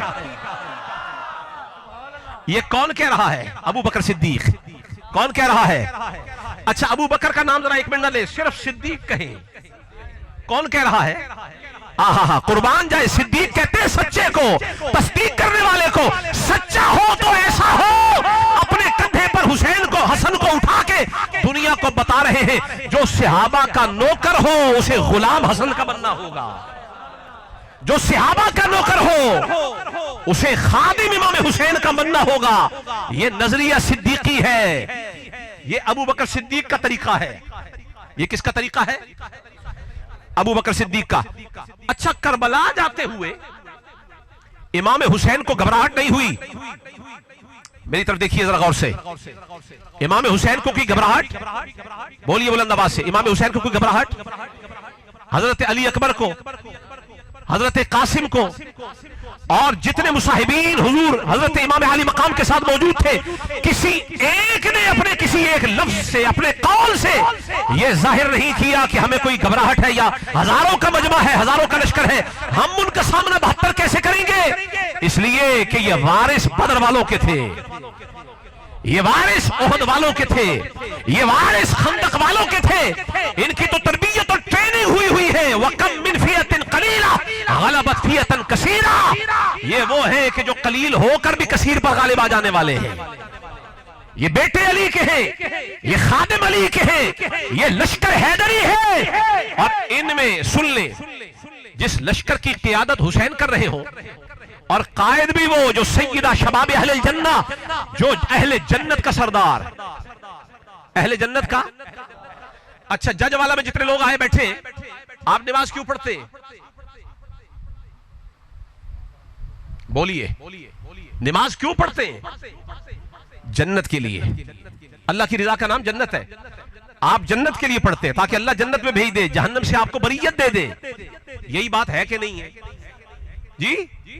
روزہ کیوں رکھتے ہیں؟ جنت کے لیے۔ حج کیوں کرتے ہیں؟ جنت کے لیے۔ زکات کیوں دیتے ہیں؟ جنت کے لیے۔ اعمال صالحہ کیوں بجا لاتے ہیں؟ جنت کے لیے۔ فرائض جنت کے لیے، واجبات جنت کے لیے، مستحبات جنت کے لیے، سنن جنت کے لیے، جتنے بھی نیک عمل کرتے ہو جنت کے لیے۔ تو تم جنت میں یہ سب کچھ کر کے جنتی ہوگے تو جسے جنت کا سردار بنایا گیا ہو، اور ابھی ان پر نماز فرض بھی نہ ہو، ایسی عمر ہو کہ ان پہ نماز بھی فرض نہیں، حج بھی فرض نہیں، اس کے باوجود عمر ایسی ہے کہ ان پر فرائض بھی اللہ نے واجب نہیں کیے، تو اس عمر میں بھی جو جنت کا سردار ہو گیا ہو تو پھر سوچو نا، تم کہاں، حسین کہاں؟ میں تو آپ کا کہہ رہا ہوں، تم کہاں، حسین کہاں؟ ابھی تو یزید کا مقابلہ ہی نہیں ہے، یزید اور حسین کا تو مقابلہ ہی کوئی نہیں، وہ تو استعارہ باطل کا ہے۔ اور میں اپنے یقین سے اور وثوق سے کہہ رہا ہوں، سچ وہی عقیدہ ہے جو امام احمد ابن حنبل نے بتایا ہے۔ اگر مدینہ مسجد نبوی کی توہین کر کے بھی وہ کافر نہیں ہوا تو پھر کافر کیسے ہوتا ہے؟ حضور کی صحابیات کی توہین کر کے بھی کافر نہ ہوا تو کافر کیسے ہوتا ہے؟ مخدرات اہل بیت، حضور کے خاندان کی خواتین کی توہین کر کے دوپٹے اور چادریں نوچ کر بھی اگر وہ کافر نہ ہوا تو کافر کیسے ہوتا ہے؟ مسجد نبوی میں گھوڑے باندھ کر بھی وہ کافر نہ ہوا۔ اٹھائیے فتاوی رضویہ، اس کے اندر تمام کرتوت لکھے ہوئے ہیں، اور شاہ عبدالحق محدث دہلوی نے بھی یزید کے سارے کرتوت بیان کیے، اور یہی امام احمد ابن حنبل نے بھی بیان کیے، اور انہوں نے یہ کہا اس نے قطع رحمی بھی کی ہے، اس نے ظلم کیا ہے، اس نے رسول اللہ کو اذیت دی ہے۔ جو رسول اللہ کو اذیت دے، میں جج والوں سے پوچھتا ہوں، جو نبی کو اذیت دے مسلمان ہوتا ہے یا کافر؟ ڈھیلا نہیں بولنا، مسلمان ہوتا ہے کہ کافر؟ بیٹے ایک منٹ بیٹھ جائے، اس کو ہاتھ نہیں لگانا، پیچھے ہو جائے۔ جو نبی کو اذیت دے وہ کیا ہوتا ہے؟ ڈھیلا نہیں بولنا، بولیے۔ کافر۔ امام مالک کا تو یہ فتویٰ ہے کہ جس کدو کو نبی نے پسند کیا، اگر کوئی اس کدو کے بارے میں یہ کہہ دے، اگرچہ وہ کدو جو حضور نے تناول فرمایا تھا وہ تو 1400 سال پہلے حضور تناول فرما چکے، اب اسی نسل کے کدو کو کوئی یہ کہہ دے مجھے پسند نہیں ہے، اس کے گھر میں ابھی تیار ہوا، یہ نیا فصل سے تیار ہو کے آیا ہے، لیکن اس سبزی کو جسے نبی نے پسند کیا ہے کوئی یہ کہہ دے مجھے پسند نہیں، تو امام مالک کہتے جدد الایمان وإلا لأقتلنک، اپنے ایمان کی تجدید کر، کلمہ دوبارہ پڑھ ورنہ میں تجھے قتل کر دوں گا، تو کافر ہو گیا ہے۔ کدو نہ پسند آ جائے، اذیت رسول کی نکلتی ہو تو بندے کا ایمان جاتا رہتا ہے، تو جنہیں یہ حسین پسند نہ آیا تھا وہ آج بھی اگر مسلمان رہے تو پھر تو امام مالک تو جھوٹے ہو گئے، سنیوں کا امام تو جھوٹا ہو گیا۔ کدو کہاں، حسین کہاں؟ اللہ اکبر۔ نعرہ رسالت، نعرہ رسالت، نعرہ حیدری۔ اچھا سنیے، ہم سنیے، دیکھیں میری آپ یہ جو میں نے تربوشہ پہنا ہوا ہے، یہ اس کے اوپر یہ عکس نالین ہے، یہ نالین نہیں ہے، تمثال نال ہے، عکس نال ہے، یہ اس اصل کی نقل ہے۔ اچھا یہ آپ میں سے کسی کے پاس آ جائے، مثلا آپ ربیع الاول کے مہینے میں ہر ایک کو ملتا ہے، آپ کبھی دل پہ لگاتے، کبھی ماتھے پہ لگاتے، جی تعظیم کرتے کہ نہیں؟ اچھا یہ تو ہے نقل اس اصل کی جو کبھی حضور کے قدموں کے نیچے آیا تھا، کتنی تعظیم ہے۔ اگر آج ججوالا میں کوئی اعلان کر دے کہ سنو مبارک ہو ججوالا والو، 9-10 کی محرم شریف کی جو رات ہے، اس میں تم نے حسین کا ذکر اتنا شاندار سجایا ہے، تمہیں خوشخبری ہے کہ آج اس محفل میں حضور کا اصلی نالین دکھایا جائے گا، اگر یہ اعلان ہو جائے، فرض کریں، آپ کی سبحان اللہ سے اندازہ ہوتا ہے کہ آپ کے ذوق کا عالم کیا ہوگا، آپ کی حضور کے نالین سے عقیدت کیسی ہے، وارفتگی کیسی ہے، نسبت کیسی ہے، ربط کیسا ہے، علاقہ کیسا ہے۔ معلوم یہ ہوا وہ نالین جو کبھی حضور کے قدموں کے نیچے آیا۔ اچھا جج والا والے مجھے یہ بتائیں وہ بنا کس سے؟ کیا حضور کے معاذ اللہ حضور کے خون انور سے، حضور کے وجود انور کی جلد مبارک سے، حضور کے گوشت مبارک سے، حضور کے منہ مبارک سے؟ نہیں، کسی جانور کا چمڑا تھا جسے کاٹ کے حضور کی خدمت میں پیش کیا گیا، تو چند لمحے میرے مصطفیٰ کے قدم آ گئے، چند لمحے نبی کا جسم جس جانور کے چمڑے سے بھی مس کر جائے وہ اتنا متبرک اور مقدس ہو جاتا ہے، محترم اور معظم ہو جاتا ہے، مکرم ہو جاتا ہے کہ اب اسے محض سر پہ ہی رکھا جاتا ہے۔ ٹھیک ہے، پوچھے حضرت عبداللہ ابن مسعود سے، جب حضور نالین مبارک اتارتے نا تو وہ حضور کے دونوں جوڑوں کو اپنے باہوں میں یوں چڑھا لیتے۔ آپ نے سبحان اللہ نہیں کہنا چونکہ آپ عاشق صحابہ کے ہیں، ذرا بلند آواز سے بولیے سبحان اللہ۔ صحابہ کرام کا وتیرہ تو دیکھیے کیا ہے، شعار کیا ہے، نالین سے نسبت کیسی ہے۔ دیکھیے کہ صاحب النعل و صاحب الوساد، وہ حضور کے نالین اٹھایا کرتے تھے اور یوں اپنی باہوں میں چڑھا لیتے، اپنے سینے کے ساتھ لگا لیتے۔ اور حضور نے فرمایا جس نے قرآن سیکھنا ہو نا، 4 میرے صحابہ ہیں جن سے قرآن سیکھنا ہے، ان میں سے ایک عبداللہ ابن مسعود ہے۔ میں پورے ذوق سے کہتا ہوں نبی کے نالین جس کے سینے کے ساتھ لگ جائے وہ تو عالم قرآن ہو جاتا ہے۔ خذوا القرآن من 4، چاروں سے قرآن لو، ان 4 میں سے ایک یہ ہے تو جو حضور کے نالین سے ایسا تعلق رکھے۔ اچھا جانور کا چمڑا ہو، حضور کے قدموں کے نیچے آ جائے، اس کی اتنی تعظیم ہے، تو مجھے یہ بتائیں کہ جس کی رگوں میں حضور کا خون ہو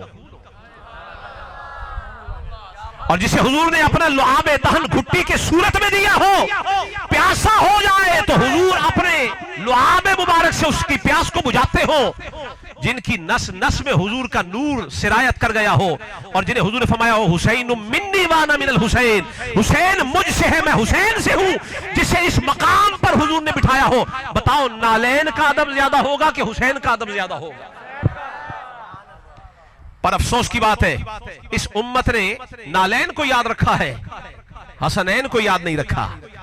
وہ قدموں کے نیچے آ گیا تو محترم ہو گیا، یہ کندھوں پر بھی آ گئے تو تم سوچتے ہو کوئی مجھے شیعہ ہی نہ کہہ دے، کوئی مجھے رافضی ہی نہ کہہ دے۔ ہم ذکر حسین دبنگ انداز سے کرنے والے ہیں، ہم ڈنکے کی چوٹ پر حسین کا ذکر کرنے والے ہیں۔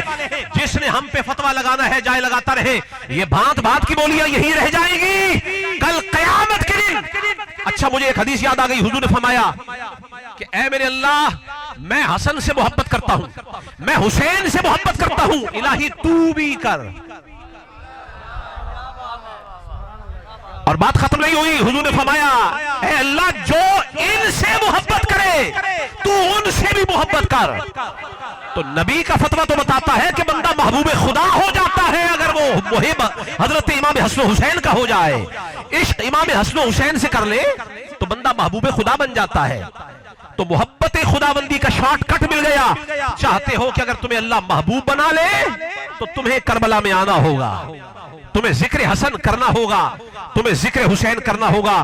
لیکن یہ وہ خاندان ہے کہ جس کے سامنے باطل سر سلطان کے بھی آ جائے تو یہ گھبرانے والے نہیں، یہ باطل شکن ہے، یہ ابن فرار نہیں ابن کرار ہے، حیدر کرار کے بیٹے ہیں۔ اور یہ روایت میں آپ کے سامنے رکھنا چاہتا ہوں جو طبری کے اندر موجود ہے، اور اس کے راوی ہے عقبہ بن ابی عیزار۔ وہ یہ کہتے ہیں کہ ان الحسین خطبہم، امام حسین علیہ السلام نے یزیدیوں کے سامنے خطبہ دیا۔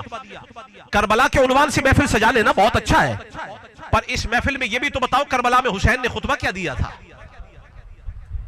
وہی بات بتا رہا ہوں کہ بنی اسرائیل والے تو بیت المقدس میں ڈر کے مارے داخل نہیں ہوئے، کہا لڑنا ہے موسیٰ جا کے تو لڑ، تیرا خدا لڑے۔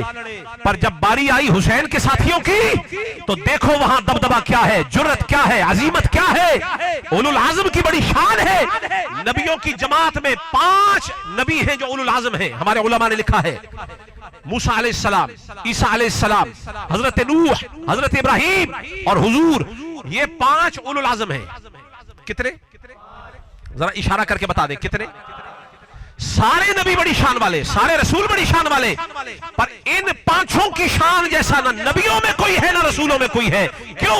جب ان پہ آزمائش آ گئی تو ثابت قدم ہو گئے، یہ اولو العزم ہو گئے۔ جن کا عزم قائم ہو جائے انہیں درجے جداگانہ مل جاتے ہیں۔ تو ولیوں کی جماعت میں جو اولو العزم بن کے حسین ہو گیا، یہ ولیوں کا اولو العزم ہے۔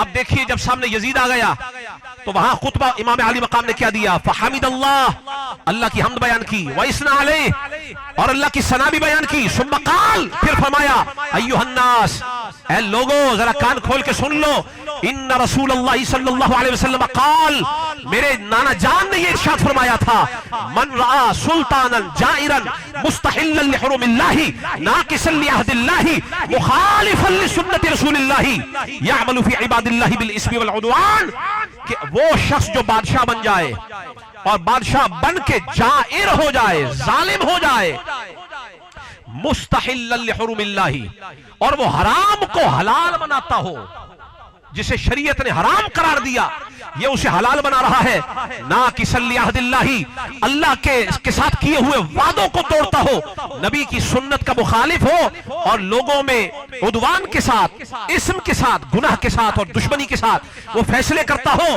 اب سننا امام حسین کا باطل شکن جملہ آ رہا ہے، فرمایا فَلَمْ يُغَيِّرْ مَا عَلَيْهِ بِفِعْلٍ وَلَا قَوْلٍ، پھر جس شخص کی ذمہ داری بنتی ہے نا کہ وہ اپنے فعل سے اور اپنے قول سے اس باطل کا رد کرے، اگر وہ یہ کام نہ کرے، باطل کا منہ نہ توڑے، تو پھر کیا ہوگا؟ فرمایا کان حقا علی اللہ ان یدخلہ مدخلہ، پھر اللہ پر یہ حق بنتا ہے کہ اس ظالم کو جہاں رکھا ہے نا، جس نے اس کا منہ توڑنا تھا اس نے منہ نہیں توڑا، اللہ اسے بھی اٹھائے اور اس ظالم کے ساتھ اسی مدخل میں ڈال دے، جہاں اسے ڈالا ہے، جہاں اسے رکھا ہے وہاں اس کو بھی رکھ دے۔ تو امام علی مقام نے فرمایا حسین نہیں چاہتا کہ جو انجام یزید کا ہو وہ دوسروں کا بھی ہو جو کلمہ حق بولنے والے ہیں۔ فرمایا میں بیٹا نبی کا ہوں، میں خاموش نہیں رہ سکتا، میں حرام کو حلال بنتا ہوا نہیں دیکھ سکتا، میں رب کے وعدے توڑتا ہوا اسے نہیں دیکھ سکتا، میں ظلم کے فیصلے کرتا ہوا اسے نہیں دیکھ سکتا۔ جس اسلام کی عمارت کو میرے نانا نے کھڑا کیا ہے، یزید جیسا کون ہوتا ہے جو اسے منہدم کر دے؟ جس کا گھر ہوتا ہے حفاظت کے لیے وہی نکلتا ہے۔ یہی وجہ ہے کہ جب اسلام کی عمارت پہ حملہ ہوا ہے تو علی کا بیٹا اٹھ کے کھڑا ہو گیا ہے۔ اور بات ختم نہیں ہوئی، فرمایا الا وان هؤلاء، فرمایا لوگوں ان کو دیکھ لو جی جو ہمارے سامنے کھڑے ہیں، یہ کون ہیں؟ قد لزموا طاعت الشیطان، انہوں نے شیطان کی اطاعت کو اپنے اوپر واجب کر لیا ہے، یہ شیطان کے پجاری ہیں۔ اور جو اہل بیت کا دشمن ہو جائے، حضور کی حدیث میں حضور نے فرمایا اذا خالفتهم قبیلۃ من العرب اختلفوا، جو قبیلہ میرے اہل بیت کا دشمن ہو جاتا ہے اللہ ان کے اندر پھوٹ ڈال دیتا ہے، بکھر جاتے ہیں، منتشر ہو جاتے ہیں۔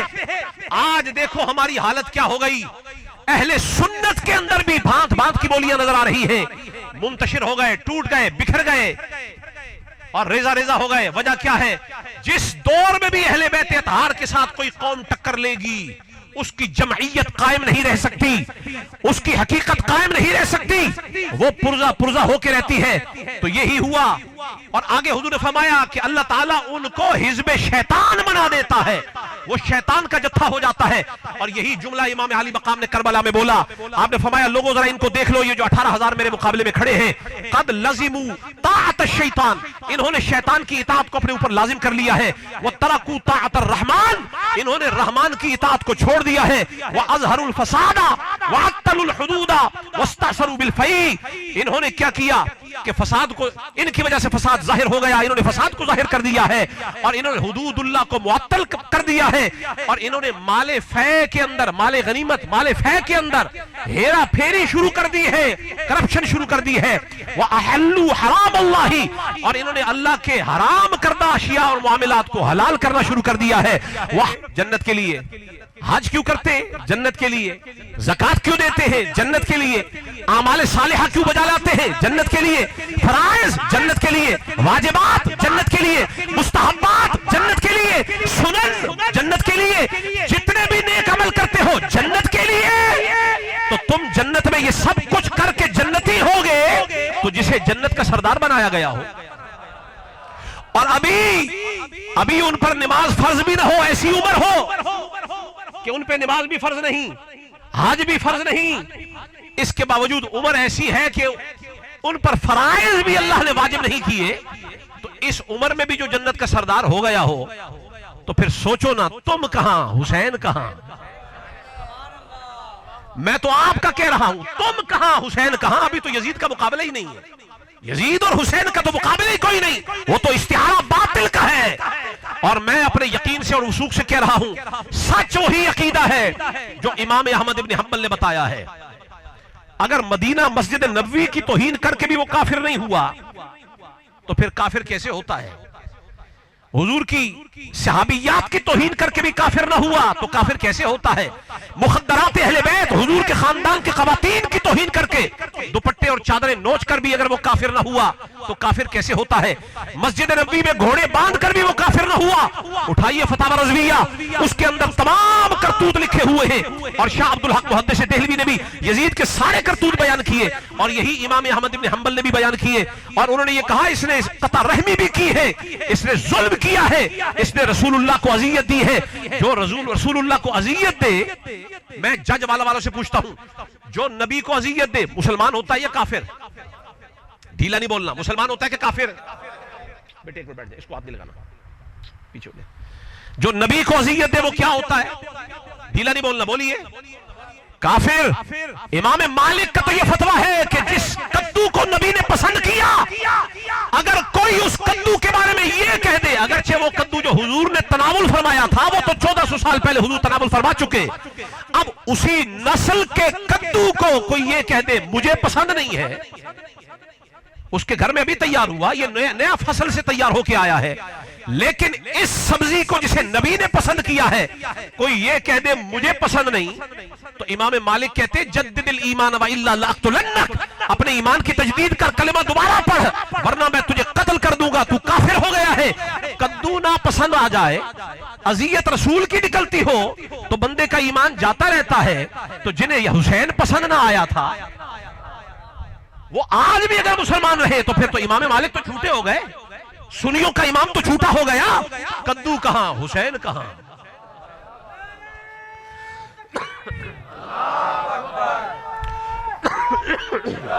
نعرہ رسالت، نعرہ رسالت، نعرہ حیدری. اچھا سنیے، ہم سنیے، دیکھیں میری، آپ یہ جو میں نے تربوشہ پہنا ہوا ہے، یہ اس کے اوپر یہ عکس نالین ہے، یہ نالین نہیں ہے، تمثال نال ہے، عکس نال ہے، یہ اس اصل کی نقل ہے. اچھا یہ آپ میں سے کسی کے پاس آ جائے، مثلا آپ ربیع الاول کے مہینے میں ہر ایک کو ملتا ہے، آپ کبھی دل پہ لگاتے، کبھی ماتھے پہ لگاتے، جی تعظیم کرتے کہ نہیں؟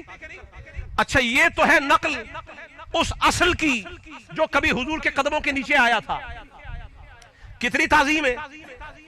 اگر آج جج والا میں کوئی اعلان کر دے کہ سنو مبارک ہو جج والا والو، 9-10 کی محرم شریف کی جو رات ہے اس میں تم نے حسین کا ذکر اتنا شاندار سجایا ہے، تمہیں خوشخبری ہے کہ آج اس محفل میں حضور کا اصلی نالین دکھایا جائے گا.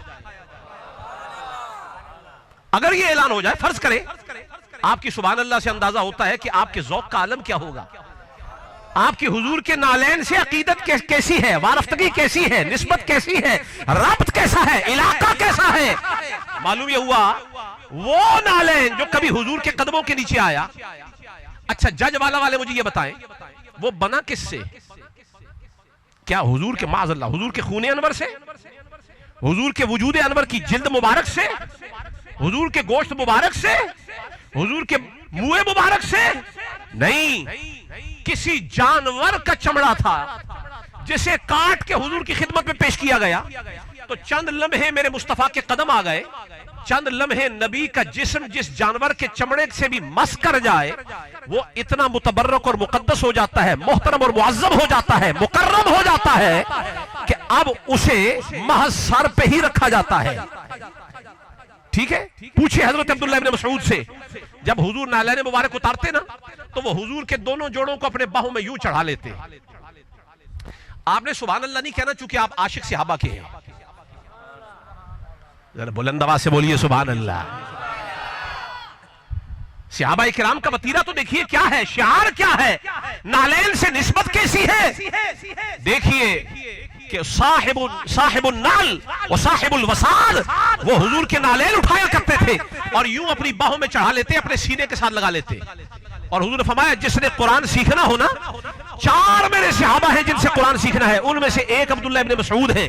میں پورے ذوق سے کہتا ہوں نبی کے نالین جس کے سینے کے ساتھ لگ جائے وہ تو عالم قرآن ہو جاتا ہے۔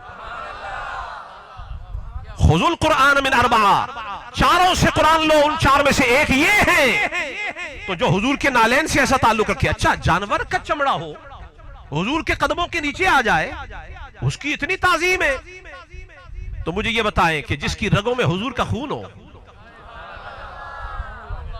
اور جسے حضور نے اپنا لعاب دہن گھٹی کے صورت میں دیا ہو، پیاسا ہو جائے تو حضور اپنے لعاب مبارک سے اس کی پیاس کو بجھاتے ہو، جن کی نس نس میں حضور کا نور سرایت کر گیا ہو، اور جنہیں حضور نے فرمایا ہو حسین منی وانا من الحسین، حسین مجھ سے ہے میں حسین سے ہوں، جسے اس مقام پر حضور نے بٹھایا ہو۔ بتاؤ نالین کا ادب زیادہ ہوگا کہ حسین کا ادب زیادہ ہوگا؟ پر افسوس کی بات ہے اس امت نے نالین کو یاد رکھا ہے، حسنین کو یاد نہیں رکھا۔ وہ قدموں کے نیچے آ گیا تو محترم ہو گیا، یہ کندھوں پر بھی آ گئے تو تم سوچتے ہو کوئی مجھے شیعہ ہی نہ کہہ دے، کوئی مجھے رافضی ہی نہ کہہ دے۔ ہم ذکر حسین دبنگ انداز سے کرنے والے ہیں، ہم ڈنکے کی چوٹ پر حسین کا ذکر کرنے والے ہیں۔ جس نے ہم پہ فتویٰ لگانا ہے جائے لگاتا رہے، یہ بھانت بھانت کی بولیاں یہی رہ جائیں گی کل قیامت کے دن۔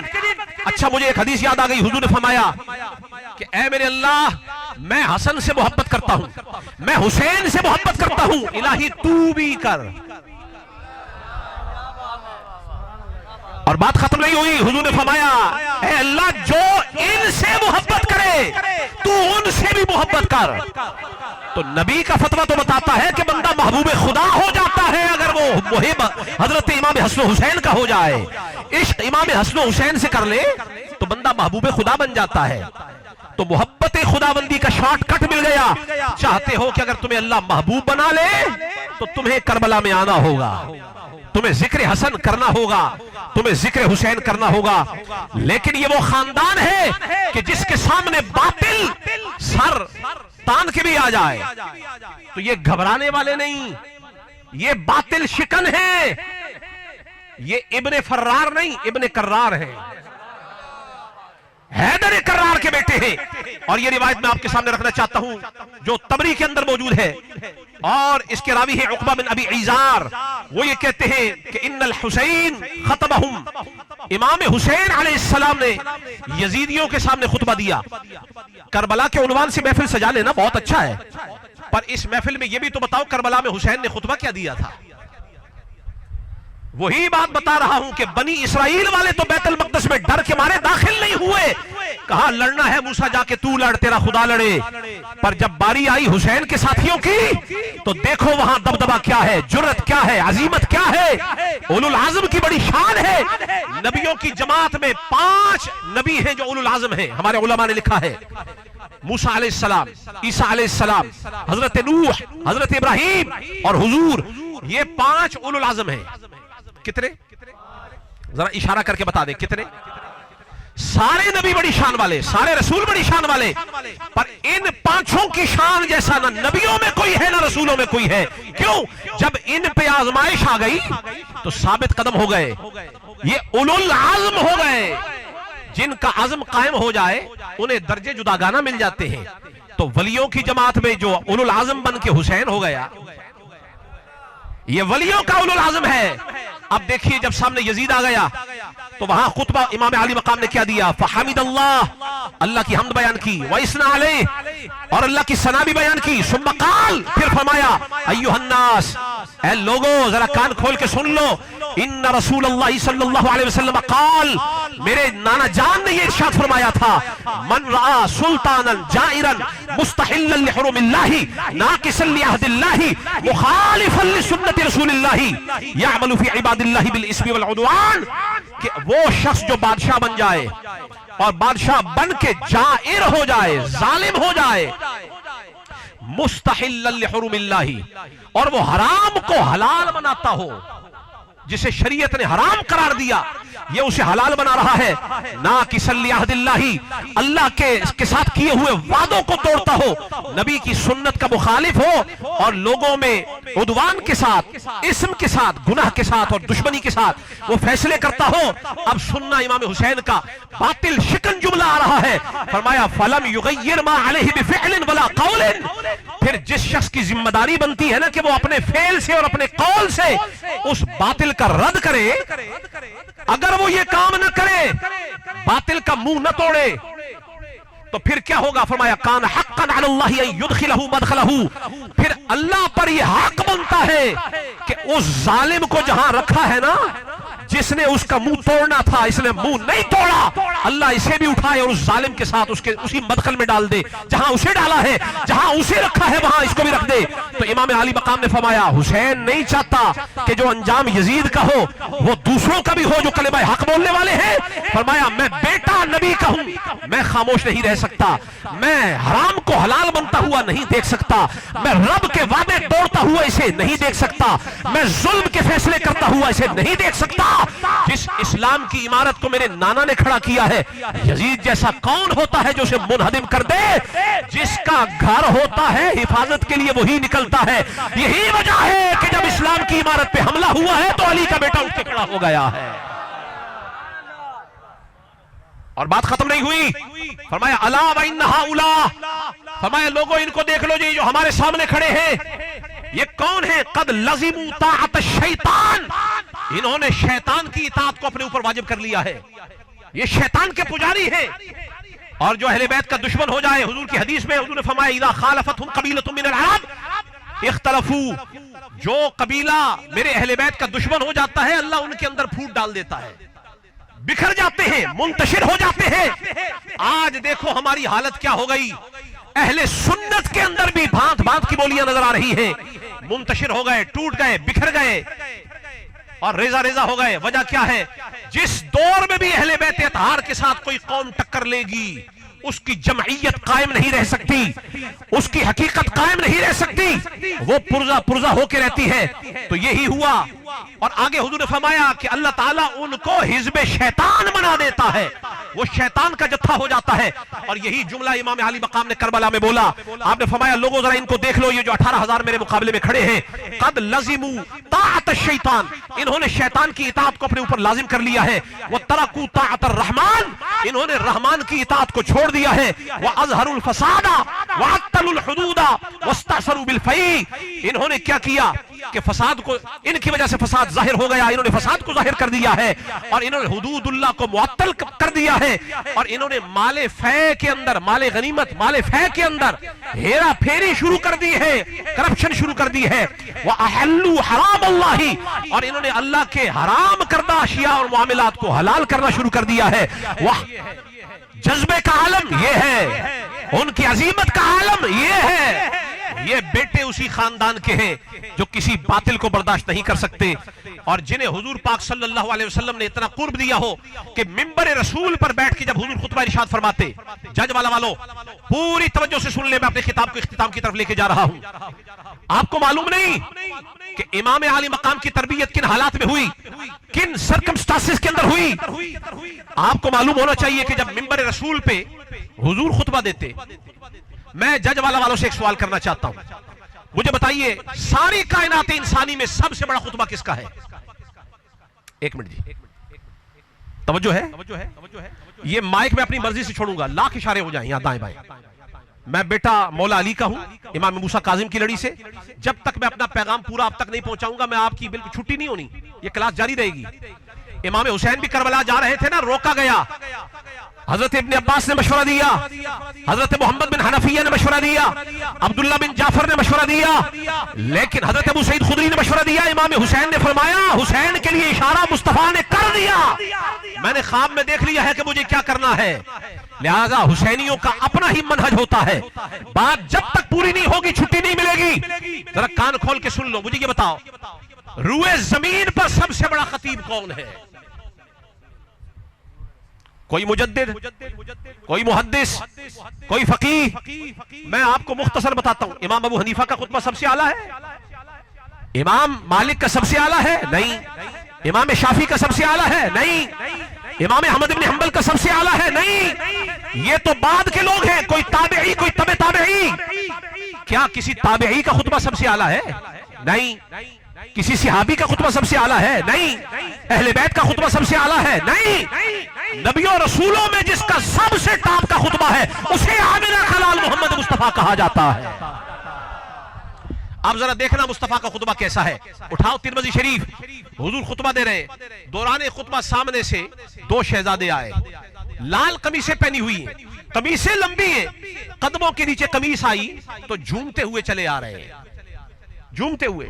جب حضور نے یہاں سے دیکھا نا تو حضور نے خطبہ روکا، اور خطبہ روکا ہی نہیں، منبر سے نیچے اتر آئے، اور جہاں سے امام حسن و حسین آ رہے تھے دونوں شہزادوں کو گود میں اٹھا لیا، حملہما، حضور نے دونوں کو اٹھا لیا، ووضعہما بین یدیہ، اور حضور نے منبر پہ دونوں شہزادوں کو اپنے سامنے یوں بٹھا لیا، اور اپنے خطبے کو روکنے کے بعد فرمایا صدق اللہ، اللہ نے سچ فرمایا، انما اموالکم اولادکم فتنہ، تمہاری اولادیں بھی تمہارے مال بھی فتنہ ہے، آزمائش ہے۔ فتنہ کا مطلب ہوتا ہے آزمائش، امتحان، فرمایا یہ مقام امتحان ہے۔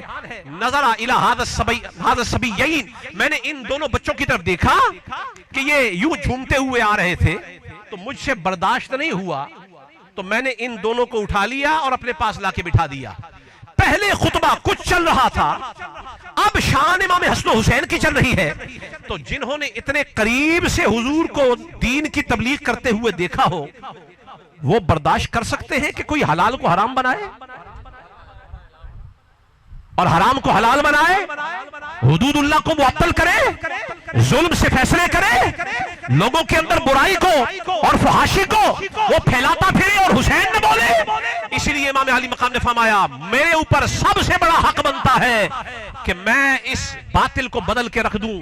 اس لیے امام علی مقام نکلے، جب 72 کے سے زیادہ افراد ساتھ نہ گئے تو امام علی مقام نے اپنی قربانی بھی دے دی، اپنے شہزادوں کی قربانی بھی دے دی، اور ایسی قربانی دی ہے کہ آدم علیہ السلام سے لے کر قیامت تک کوئی مائی کا لال ایسی قربانی دے نہیں سکتا، پہلے اپنی ہر پسندیدہ چیز کو قربان کیا ہے، پھر اپنی جان اللہ کی بارگاہ میں پیش کر دی ہے۔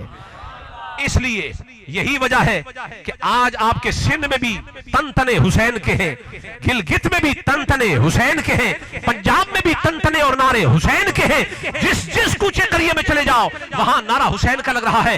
کیوں؟ امت محمدیہ پر امام حسین کا احسان ہی اتنا بڑا ہے۔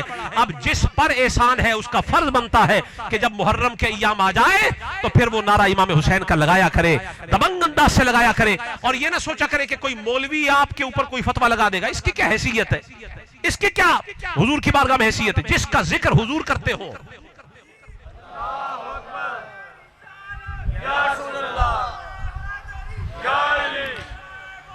یا غوث اعظم، کبھی مت گھبرایا کرے امام حسین علیہ السلام کے ذکر کرنے سے، یا حسن یا حسین، اللہ آپ کو سلامت رکھے، مت گھبرایا کرے، زندگی چند روزہ ہے، اسی زندگی میں آپ نے یہ ثابت کرنا ہے کہ اگرچہ ہم امام حسین کے زمانے میں نہیں تھے، اگر ہوتے تو کیا کرتے؟ جی جو آج ان کے جلسے میں پوری جرت سے ان کا نام نہ لے سکے، اس نے حر بننا تھا، اس نے جون بننا تھا، اس نے اصحاب امام حسین میں سے کوئی فرد بننا تھا. نہیں، آج نام لینا تمہارے لیے مشکل ہے تو اس کا مطلب یہ ہے کہ تم امام حسین کے حواری نہیں ہو. حسین کا حواری وہ ہے جس پہ کروڑوں فتوے بھی لگ جائیں تو وہ کہتا ہے فتوے جوتے کی نوک پر ہیں، نعرہ حسین کا ہی لگتا رہے گا. اچھا، میں اللہ آپ کو سلامت رکھے، میں اپنی بات کو ختم کر رہا ہوں. ایک طبقہ ہے جو امام حسین کا ذکر کرنے پر آپ پر فتوے لگاتا ہے، اور دوسری طرف مصطفیٰ ہے. میں پوچھتا ہوں، فیصلہ کر لو. اگر دور حضور کا ہو اور امام حسین کے نعرے تم لگا رہے ہو، یہ مولوی جو تم سے روٹھا ہوا ہے، اس کی شکل بنی ہوئی ہو، تیوری چڑھی ہوئی ہو، اور دوسری طرف مصطفیٰ خوش ہو رہے ہو، تو مجھے یہ بتائیں، اس کو دیکھیں گے یا حضور کو دیکھیں گے؟ نہیں، ذرا فیصلہ کن طریقے سے بولو. یہ جو فتوہ لگا کے ذکر حسین روکنا چاہتا ہے، تم اس کے فتوے کی کہ بل بوتے پر ذکر حسین چھوڑ دو گے یا مصطفیٰ کو خوش کرنے کے لیے اور بھی ذکر حسین میں اضافہ کر دو گے؟ پکی بات ہے؟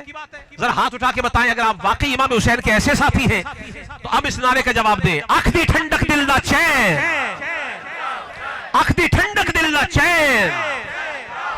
امام حسن کا نام بھی بیچ میں لیں، یا حسن یا حسین. اکھ دی ٹھنڈک دل دا چین، اکھ دی ٹھنڈک دل دا چین.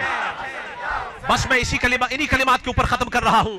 اس کا دامن پکڑو جو دنیا میں بھی تمہارے کام آئے، اس کا دامن پکڑو جو قبر میں بھی کام آئے، اس کا دامن پکڑو جو قبر سے اٹھتے ہوئے بھی کام آئے، اس کا دامن پکڑو جو میدان حشر میں بھی کام آئے، اس کا دامن پکڑو جو میزان پر کام آئے، اس کا دامن پکڑو جو پل صراط پر کام آئے. اور حضرت سلمان فارسی کو حضور نے فرما دیا، میری اور میرے اہل بیت کی محبت 100 مشکل جگہوں پر کام آنے والی ہے. فرمایا مرنے لگو گے یہ کام آئیں گے، قبر میں یہ کام آئیں گے، اٹھتے ہوئے یہ کام آئیں گے، میزان پر یہ کام آئیں گے، پل صراط پر یہ کام آئیں گے. مرشد ہو تو ایسا ہو جہاں مرید مشکل میں آ جائے پیر مدد کو آ جائے. اس لیے پیر پکڑنا ہے تو علی کو پیر بنا لو، پیر پکڑنا ہے تو حسن کو پیر بنا لو، پیر پکڑنا ہے تو حسین کو پیر بنا لو. یہ وہ لجپال ہیں جو لجپال پریت نو توڑ دے نہیں، جدی باں پھڑ دے پھر چھوڑ دے نہیں. اللہ آپ تمام حضرات کو سلامت رکھے. وما توفیقی الا باللہ علیہ توکلت و الیہ انیب.